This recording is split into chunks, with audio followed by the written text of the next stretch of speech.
Hvaða tilfinningunum núna? Bara svekkjandi. Við ætlum okkur stærri hluti en Tindastólið er bara greitað þá. Þeir eru bara fyrir til botnið. Hvað fer þetta frá okkur í dag?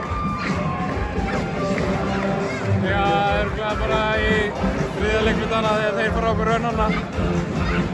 Og bara missa það frá okkur og þetta er bara það gott lið að þeir missa það frá okkur þá er erfitt að koma tilbaka. Hvernig fannst þér bara þessi sería heilt yfir? Þetta hefði viljað fara í 5 leiki en við hefum getað stólið þessu. Ef á hefði, alltaf þetta fyrir ef á hefði. Það því fór sem fór og svona er þetta bara. Hvernig er að spila í svona gróðfullu húsi? Bara geggjað. Það sérðu uppbygginguna inn á Álftanesi, þetta er bara geggjað. Og svo ekkert ekki að geta gefið fólkinu sigur í dag, það er bara þannig. Það er bara gagn. Ég veit að í miðjum vonbrigðum einhvern veginn, hvernig gerir þú upp bara tímabilið?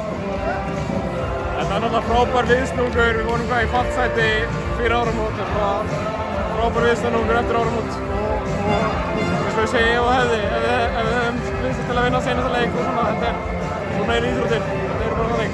Veistu hvað þú spilar á næsta tímabili? Ég er á Álftanesi. Takk fyrir það.